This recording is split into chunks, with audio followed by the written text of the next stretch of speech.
and just learning from each other. So thank you for coming, and I'll pass over to Simon. Thanks, Susan. So, evening, folks. I guess I'm here in two roles, because normally I just organise these and somebody else speaks. And this evening I seem to have got both roles, which is fine by me. So at the end I want to say some stuff like always need speakers and always need venues, and that would be telling you I told you, because you can now spend the next however long thinking about, yeah, I could speak on something. Yeah, I could probably find a venue. But otherwise, I'm going to watch you. Are we okay with that? Yes. Anybody got any questions or anything before we start? Okay. Theory is this thing should move us along. Of course, it requires that I'm competent as the manipulator, which is, oh, that was promising.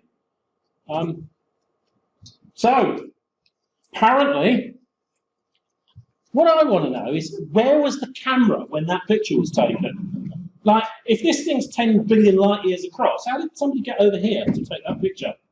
Where's your start point then, folks?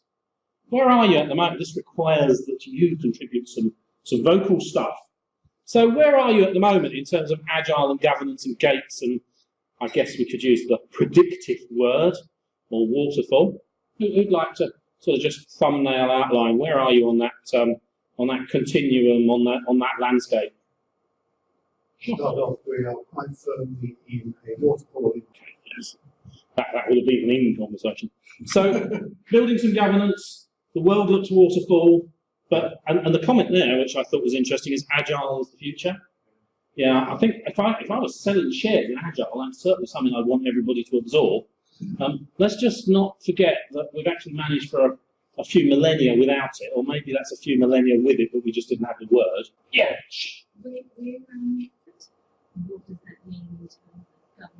And how's that journey going? Is it a smooth one? Oh, some nods there. Any other thoughts from around the room as to where you are on the landscape? Yes. No.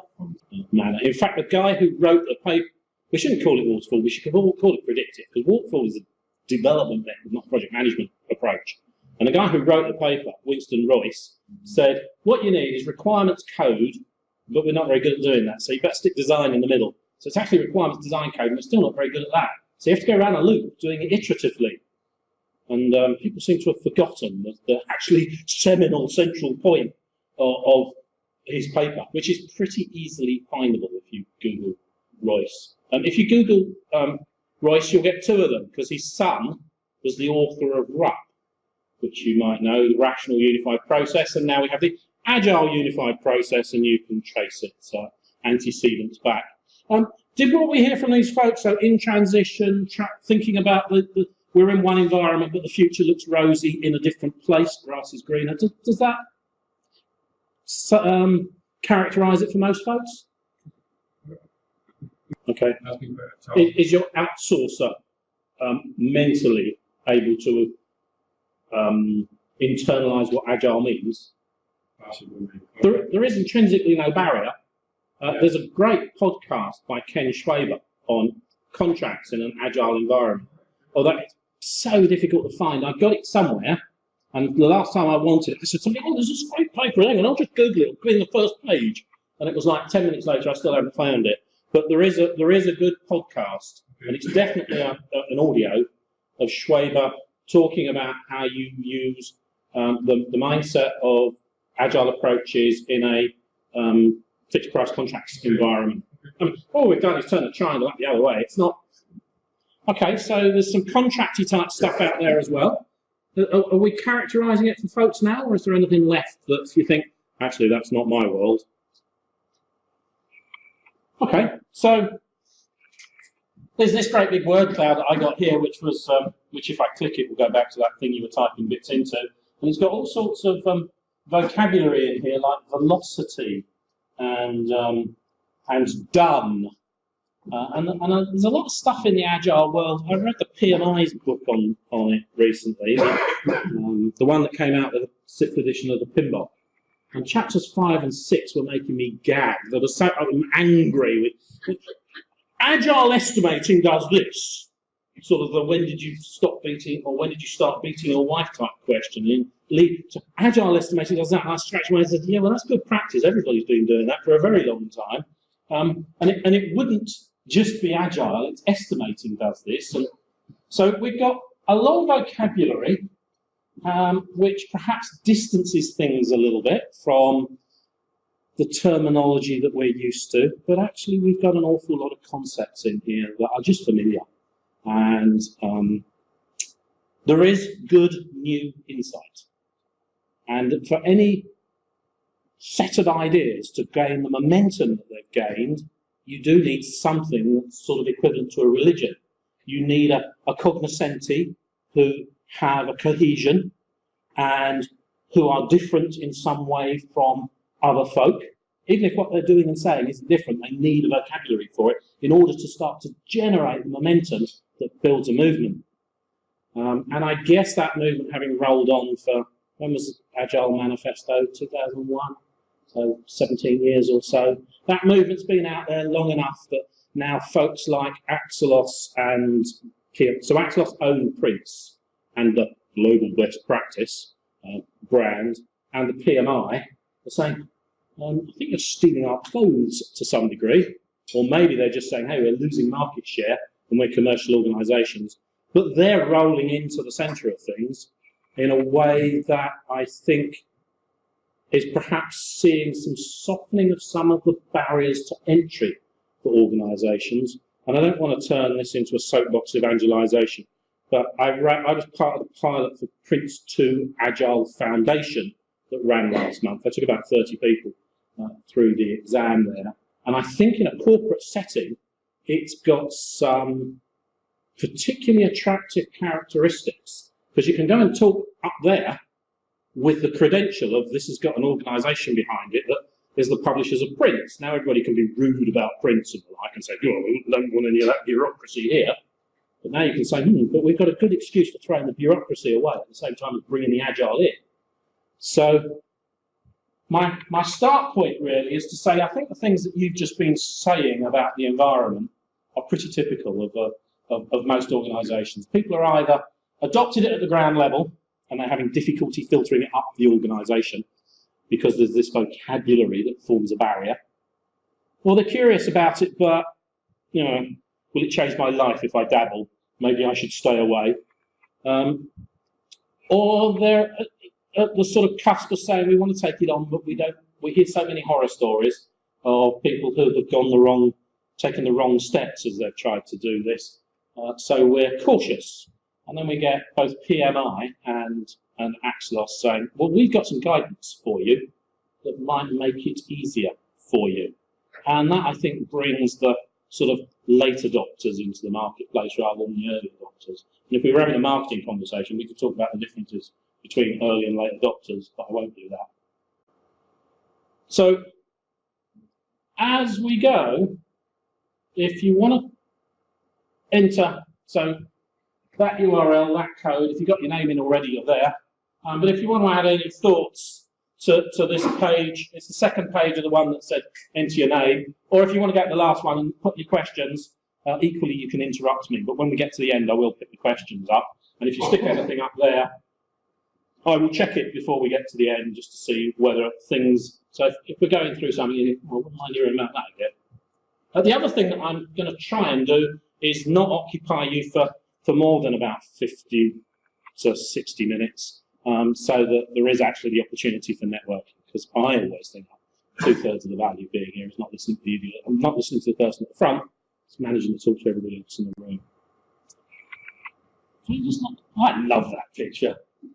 I saw that and I thought, that's the sort of gate I'm used to. You're required to go through it, and you look at it and you go, what on earth is the point of having a gate there? Why don't we just walk around it? And then I thought about all the times I've been in corporate environments where I've just gone around the gate and nobody's noticed. And I've gone around the gate and somebody has noticed and it's been painful.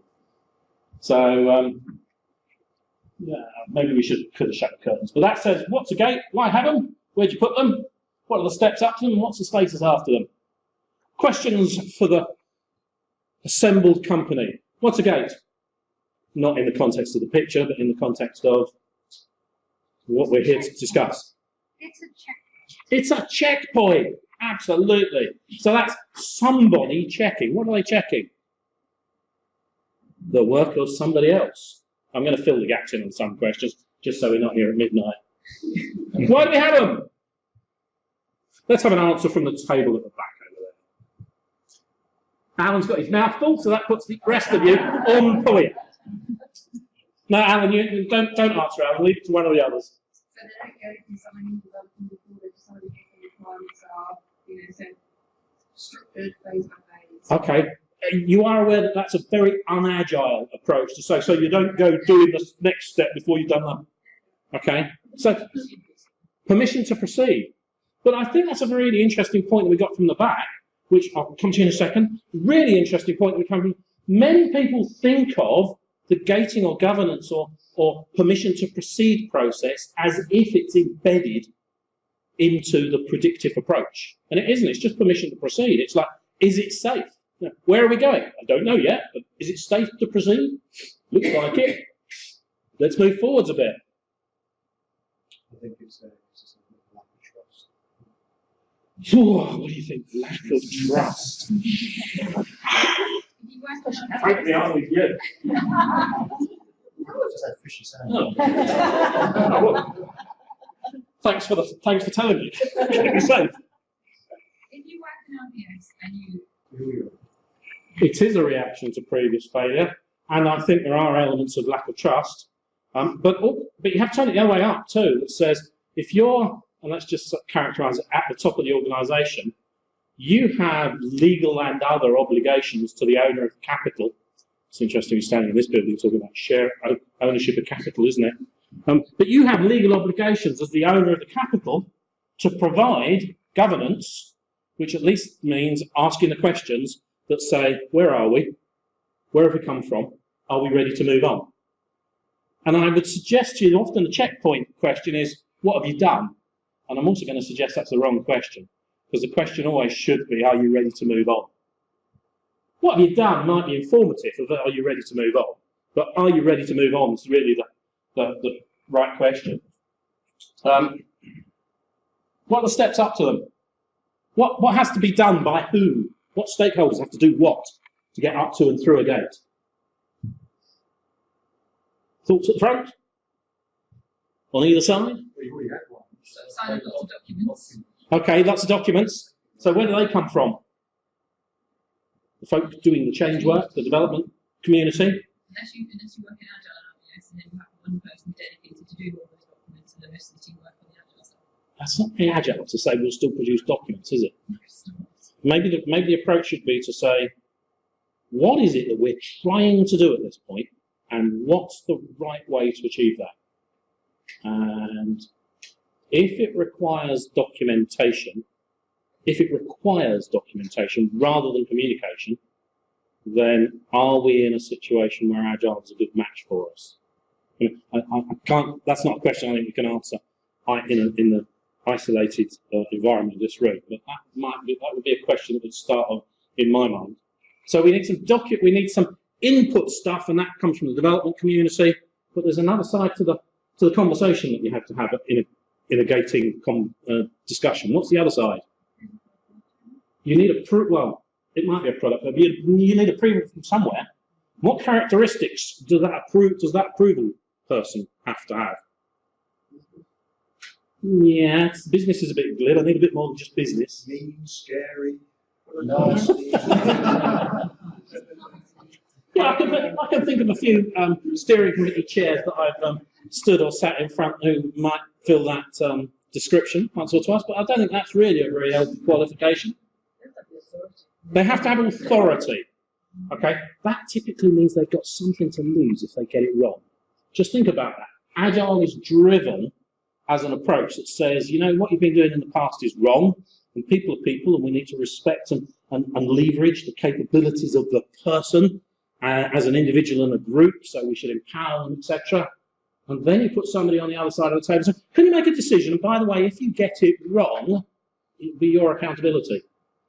Did you hear that the London Fire Brigade is now being criminally investigated by the Metropolitan Police on the basis of... where are you going to recruit senior fire officers from next week? The only ones who are going to stand up are going to say, you know what, before I take this role, can I just write out a set of policy statements, standards and procedures, so the next time there's a fire, I'm going to sit on my backside because that's the policy, because that way I won't be accountable for anything with hindsight afterwards. So the steps up to them is that somebody with authority needs to have sufficient understanding of the processes to be able to judge when somebody else puts in front of them some information that says, we are ready to move on. Moving on is in the best state we can make it. Now, if moving on says, hey, everything will be fine, we can guarantee it, you're not in an agile environment. You're in a predictive environment. You're in a is followed by B followed by C environment. Because to be able to predict the future, you have to know cause and effect. Absolutely, completely. So when you go to a gating review and you say, can we move on?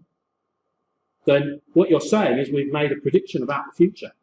And the less certain the future is, the shorter that prediction is going to hold clear. Now, the response in an agile environment says predicting the future is pointless. Let's do some experiments. Let's give them a new name. Let's call them a spike. And let's talk about pivoting when our spike proves we got it wrong. But let's do an experiment because we don't know what we're doing. We don't know how to get there. And if what we do looks right, we'll repeat it. And if it doesn't look right, we'll hold a retrospective, because that's a nice name instead of learning from experience. And we'll do something different.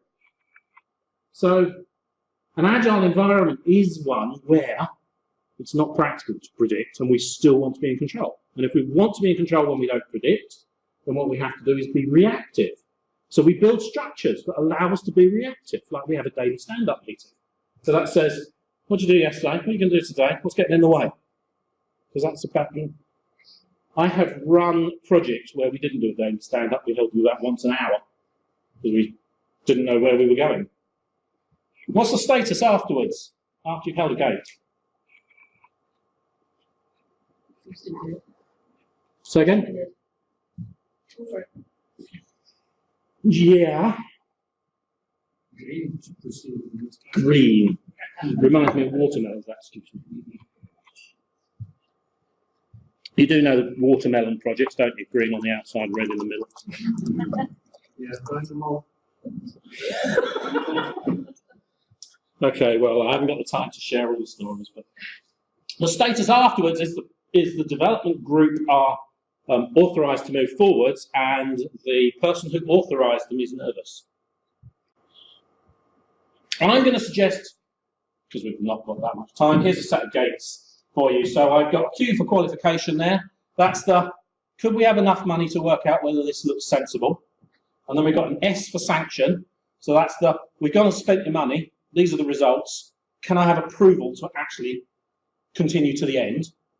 If you've got those two the other way around, like sanction happens at the beginning, then you're in an interesting environment, because sanction can't possibly happen until you've done enough discovery. Of course, we wouldn't call that feasibility or something in an agile environment. We'd call it sprint zero or something like that. Then I've got delivery in there. Colours don't show up terribly well here, do they? And then I've got closeout, because you want to close out your initiative. DevOps is an interesting idea, isn't it? It used to be, in my hands-on IT days, the idea that you mix development and operations and that you let any developer anywhere near a production platform was completely. And now we have a name for it as a mechanism by which we're going to run our IT, because we've actually thought about the implications and we're approaching things in a different way. So the last one I've got there is benefits after closure.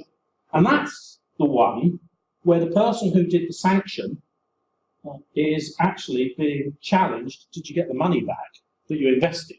So there's, I'm going to suggest the gates that make sense to me at least, which is qualify or engage, and then approve or sanction, and then deliver, close, and benefits, proof. You okay with those? Starting point. I'm going to suggest, as you sort of alluded to, gates are in fact decision points where we get the collection of decision support data, merging with the authority to apply benefits, and then from a project perspective, a gate is the succession of demonstrations that we're moving closer to the point where we can say, right, we've done it, we're going. So a gate from a project perspective is just one of the hurdles in the steady set of hurdles that leads us to the point where there's a steady state operational flow of benefits. And there I'd say both agile and predictive environments have suffer the same problem. Both the agile environment and the predictive environment still have a project view which ends when you've delivered something out of a development team, which is the start of the most difficult challenges in most organisations. And while agile talks a lot about value, and there is opportunity to be more sympathetic to the business, it's not as well integrated as I would have liked it to be able to describe. Project has the obligation to supply the decision data. If we're moving through here to have a conversation about gates and governance, and some of our environment is agile, then what we're saying is agile environments have an obligation to supply decision data just as much as predictive environments, but maybe what we want them to supply and how they supply it and when they supply it is different. But the authority that we need is pretty much unchanged. So from the organisation's perspective, the gates are the sum of the capacity within the organisation. Who's living in an organisation at the moment where resource with skills is no problem? It's plentifully available, willing, able, and just there when you reach out for it. Hand up. Yeah. So from the organisation's perspective, gating should be about the sum of the capacity and the relative value for money of each of the changes in the portfolio.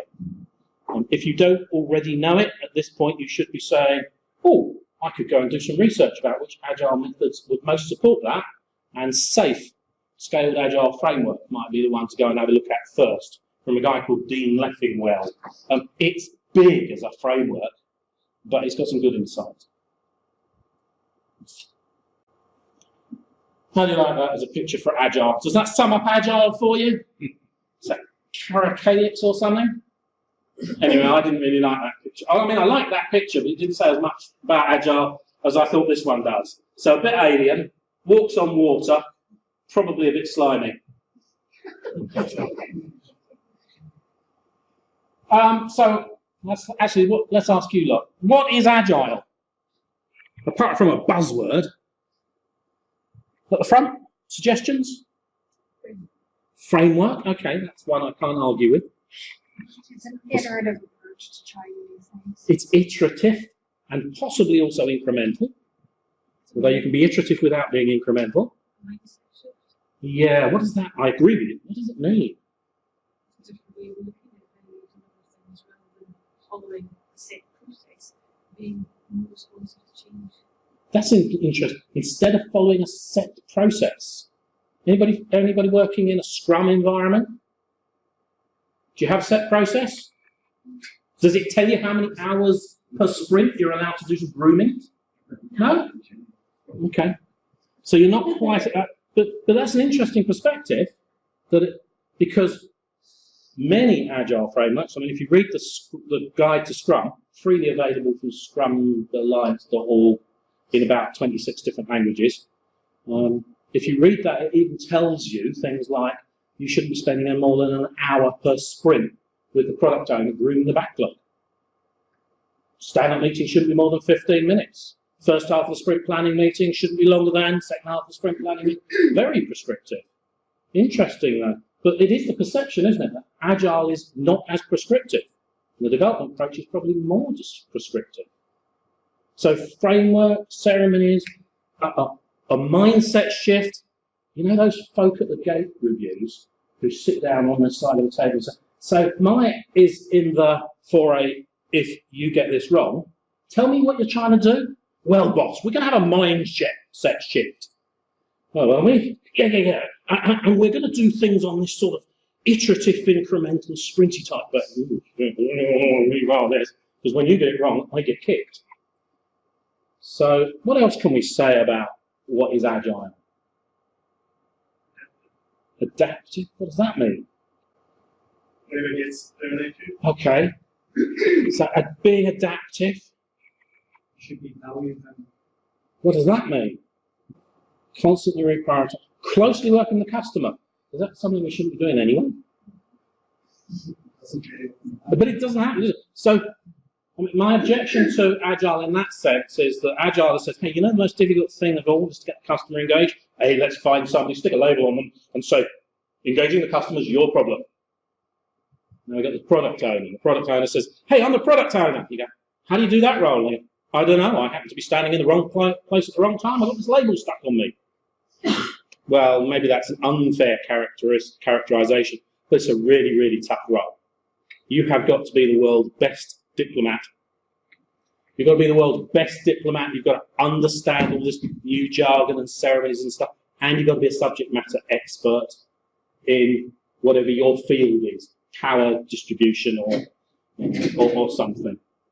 But actually, I think you gave us a lot of things that are right. Ceremonies, roles, tools and techniques and mechanics. They're probably pretty easy to grasp.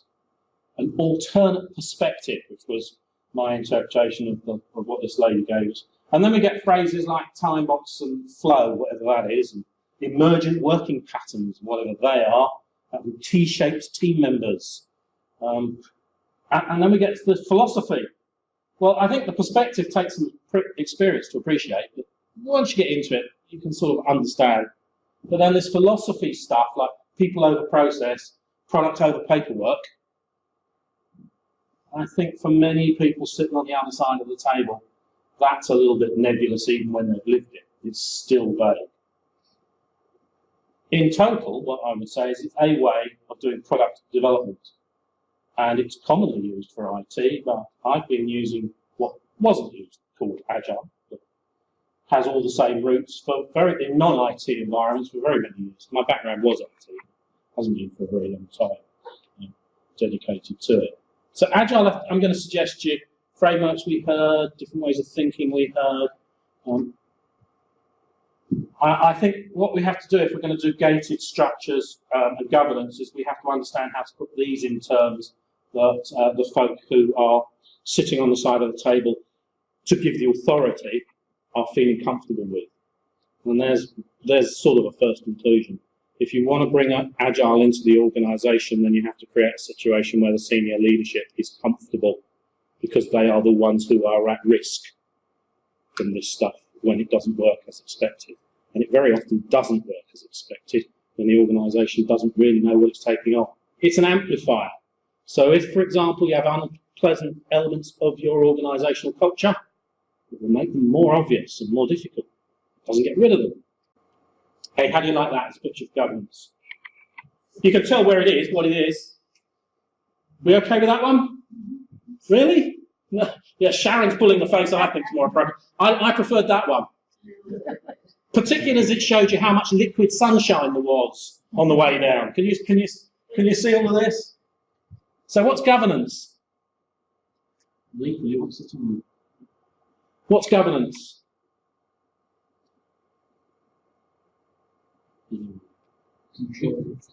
Yeah. Okay. I like all those things. I think there's more that we can say. Okay, it's criteria for decision making.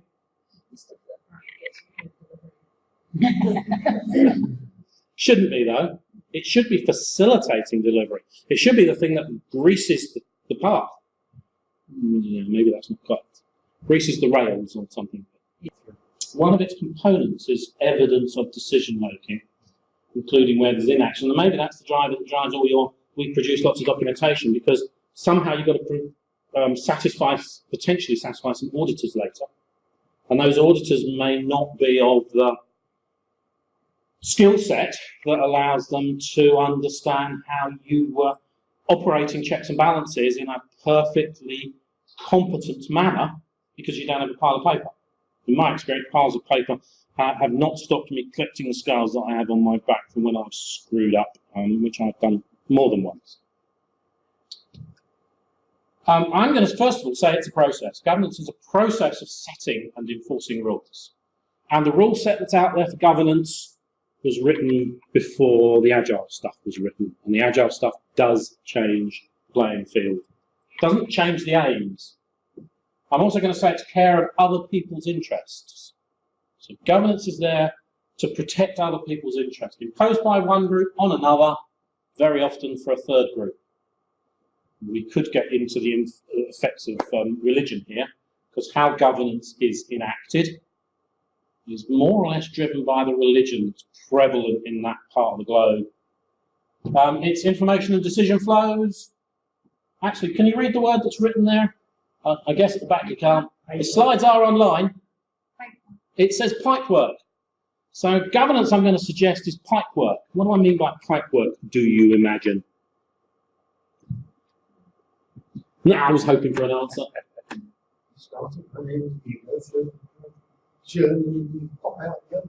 Okay, but if I'm governance and I put the pipework in place, it's about providing the means for an information flow rather than being the generator of that information flow, or possibly even the content.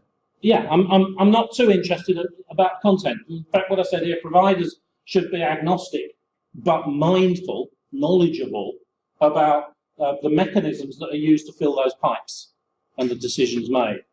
And that comment really came from the perspective of, as the PMO, I need to be building the pipework, because I don't necessarily have the authority to make the decisions, and I don't generate the information that goes to those decisions, although I may have the responsibility for ensuring that information is collected and collated. And to fully hold that conversation, we'll have to have a conversation about what all the different PMO types are.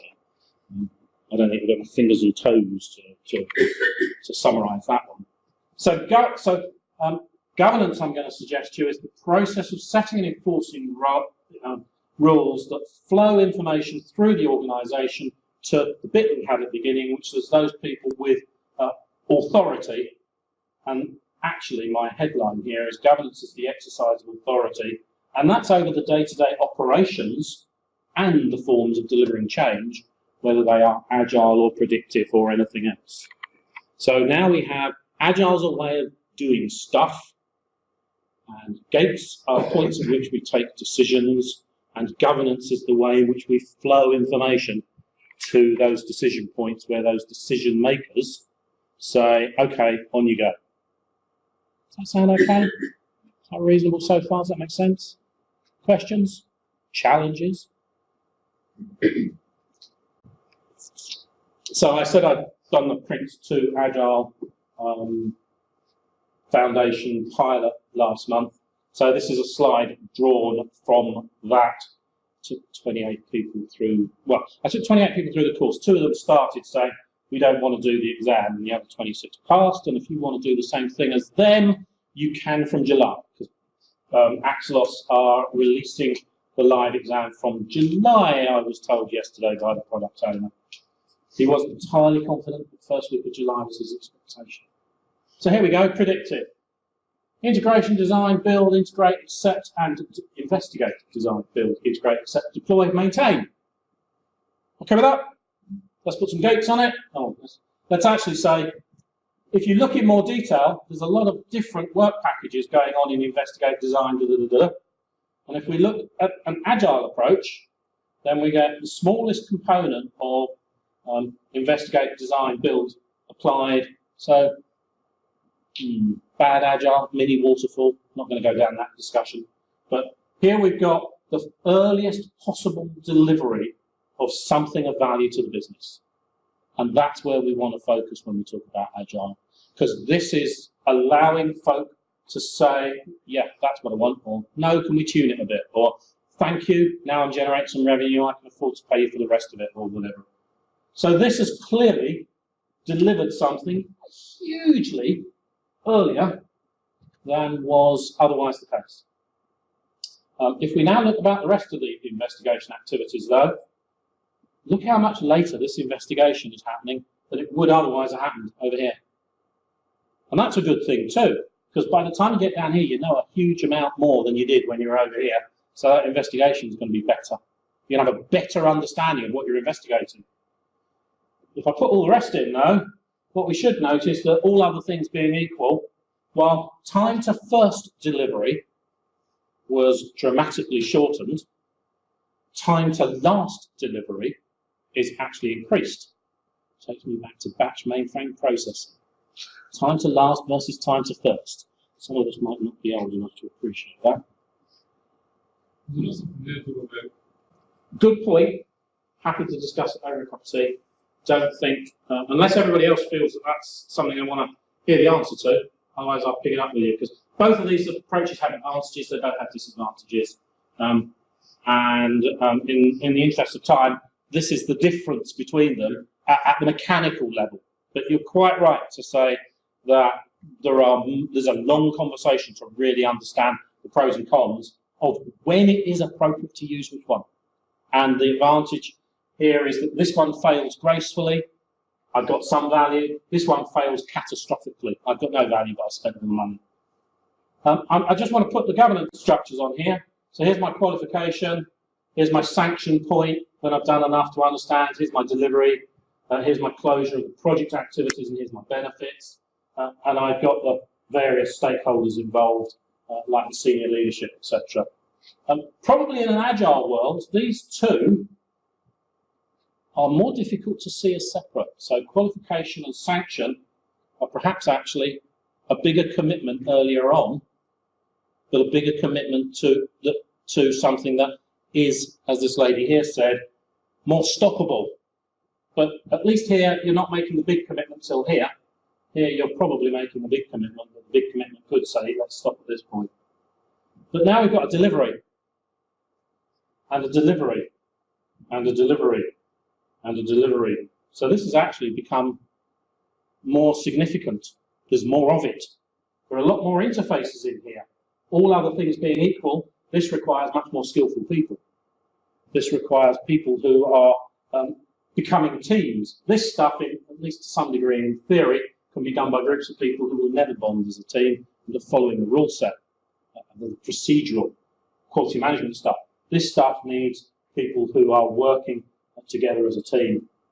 And somewhere down here we've got closure, and somewhere over here we've got benefits.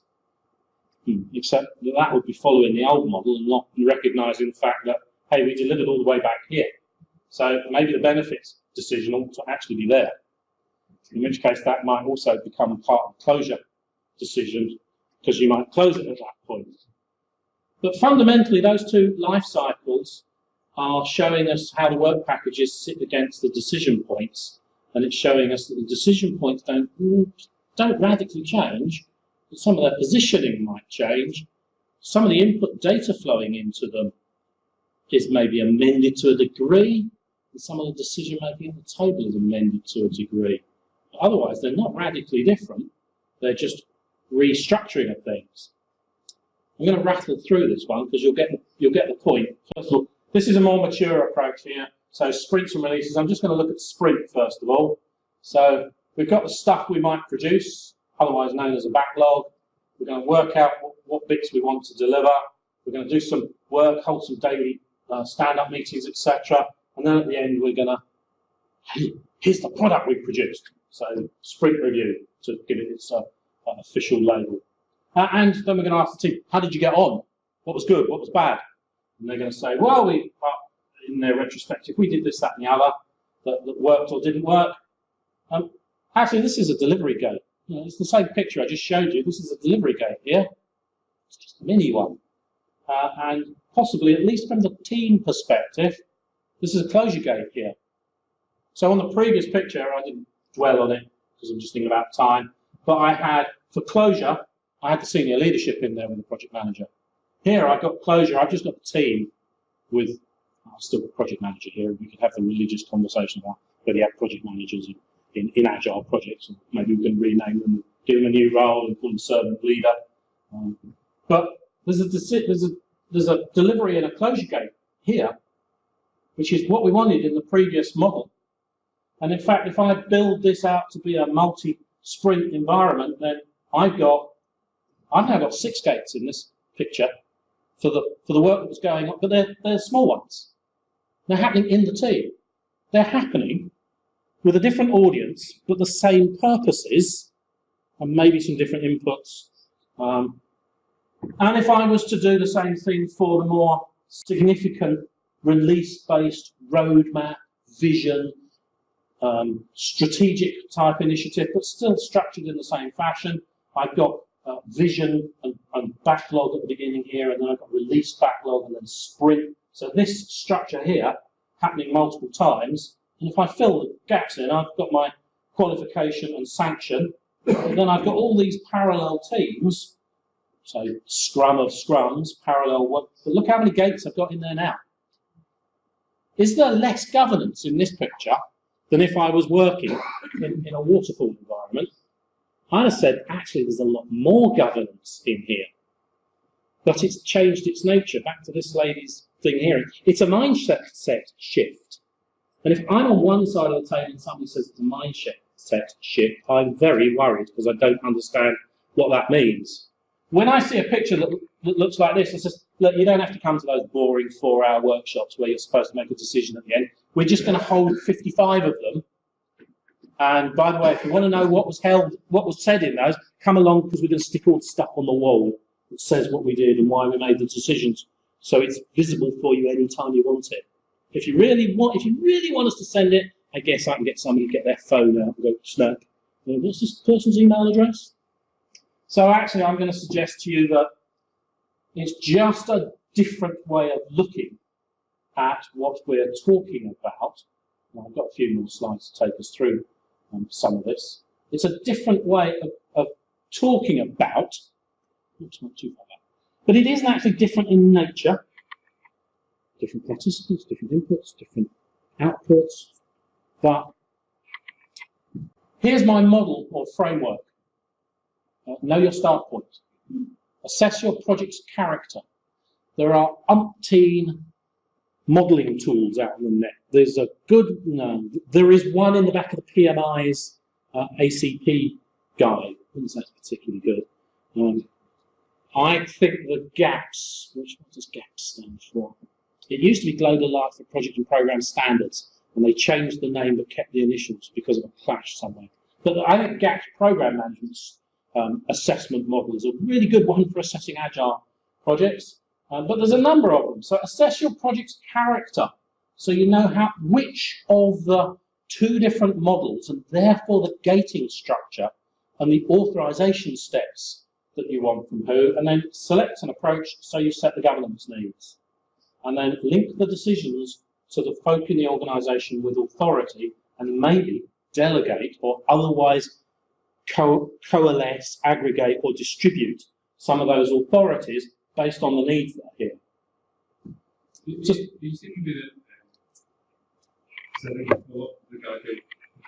You could. Yeah. So a lot of agile teams are empowered. If I can get this to catch up, there we go. It is putting this decision making into here and saying, hey, you guys you have a duty to keep us all safe as you proceed. So that's breaking what would otherwise have been a monolithic big gate in a predictive life cycle up and distributing it into the team. And you can sell it two ways. You either say these are your constraints or these are your freedoms, because the two are the opposite sides of the same coin. And you're quite right, you could actually then import that mindset into any other form of product delivery. And the thing that I particularly like about the fact that both PMI and Axelos have started to say, hey, we can tell you how to do agile, is because it starts the rest of the organisation that's not agile, but is agile curious, to say, oh, the big boys have moved into the marketplace. There must be some stuff in here that's reasonably safe. And if you're an agile team who's been screaming upwards, why don't you? You've now got a mechanism by which they're going, oh, maybe we can do some of this stuff. So it actually is a really good way of, I would suggest that it gives us really good door openers by saying, hey, look, this stuff is not just for people in sandals and ragged shorts, out in the grass all day playing frisbee. There is actually some mindset stuff here, back to this lady's point, some mindset stuff here which we can explain to you in ways you can get your head around, And as you start to get your head around, you'll start going, well, we could do that there. We could do that there. We could do that in the boardroom. We could do that. We could do that with the portfolio. There is no way to run a portfolio in an organisation apart from using Kanban. Organisations don't. They're nuts. So it's a mechanism to filter this stuff upwards, osmosis into the management structures.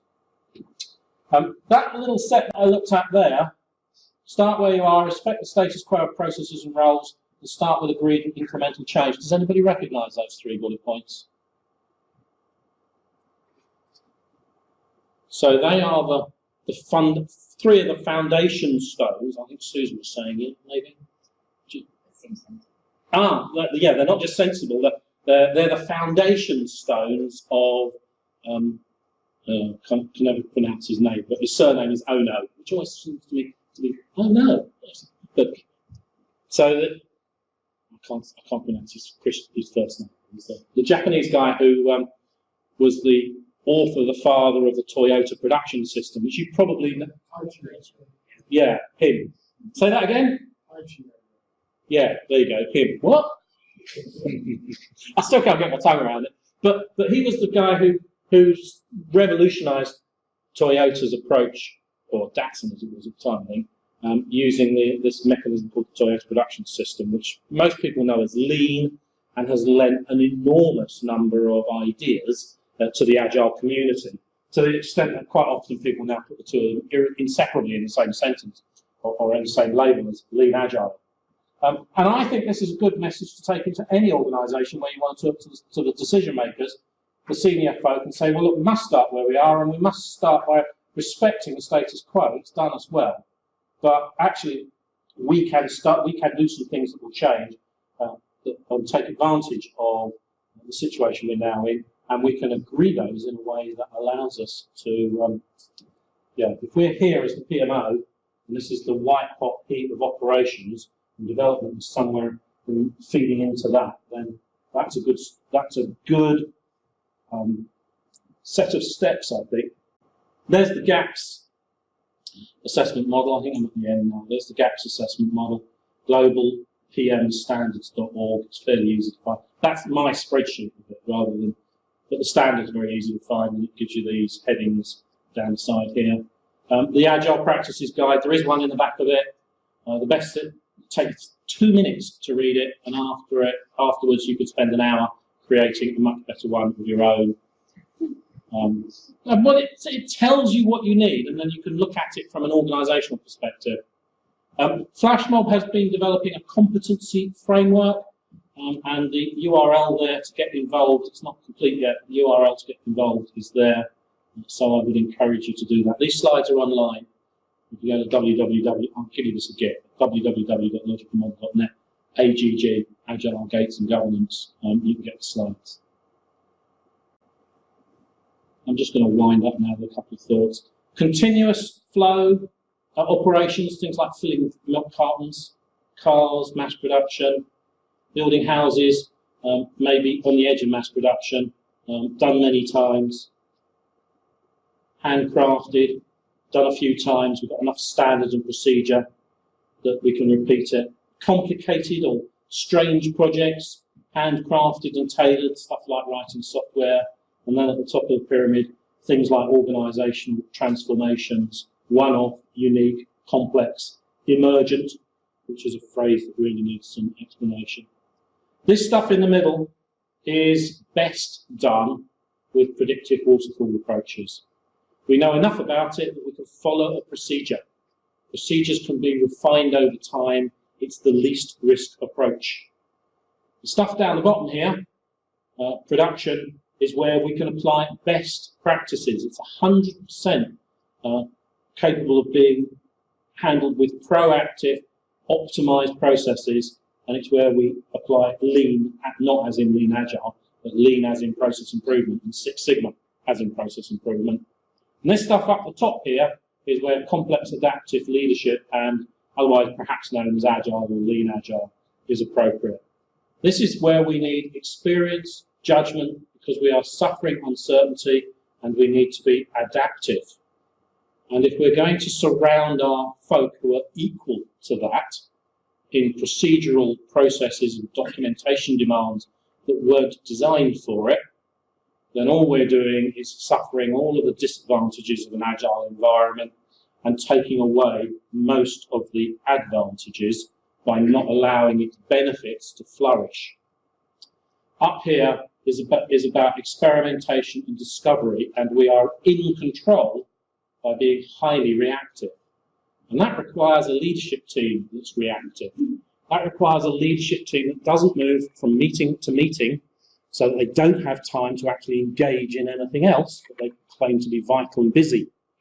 It's a leadership team that's delegated enough of the day job that they have time to be involved in being reactive and engaged in the experiment and discovery, because that's how we move organisations forwards. I'm not going to take you through that one. That one just put the qualify, sanction, deliver, close and benefits across the board, directors, heads of function, etc. I'm just going to close with this thought from, do you know this guy, Drucker? He wrote this one in 1942. He wrote that one in 2002, and I don't think it was the last. 60 years of management writing, I don't think it's the last one. But look, his note there, culture screws up everything else you want to do if you don't focus on it. And to come back to this lady's point, agile fundamentally is about mindset, it's about culture. And if you're going to run a governance structure, you need culture, a lot of the governance structure aligned to the delivery mechanisms in order to be able to get the benefits out of it. If you had any questions and you typed them in, I think I can appear here. Agile gates, no, I think actually, I probably need to move on a bit, won't I? Can you do agile when your project team all have day jobs? No. That was simple, wasn't it? Does anybody want to disagree with that? Agile environment, what do? You dedicate the team full time.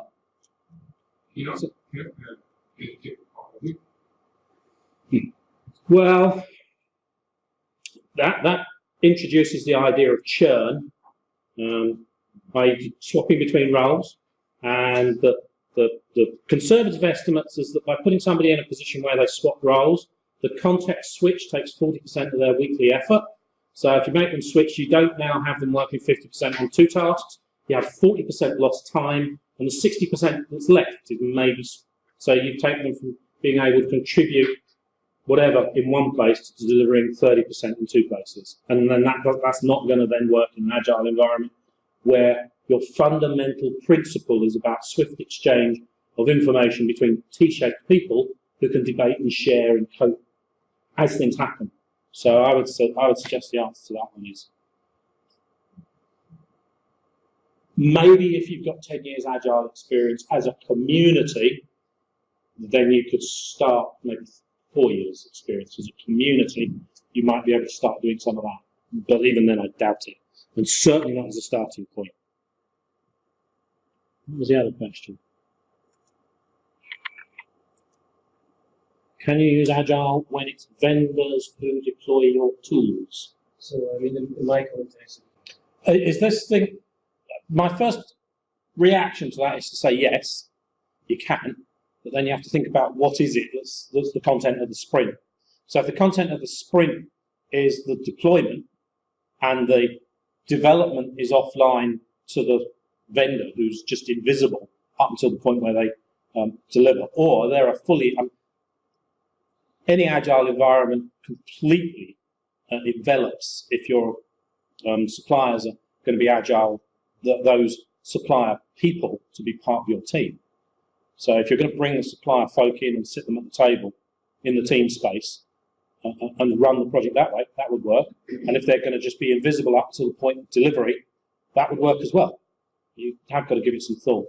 I would go out and look for some folk who have knowledge of agile procurement as folk to lead you by the hand for the first couple of cycles through running an activity end to end.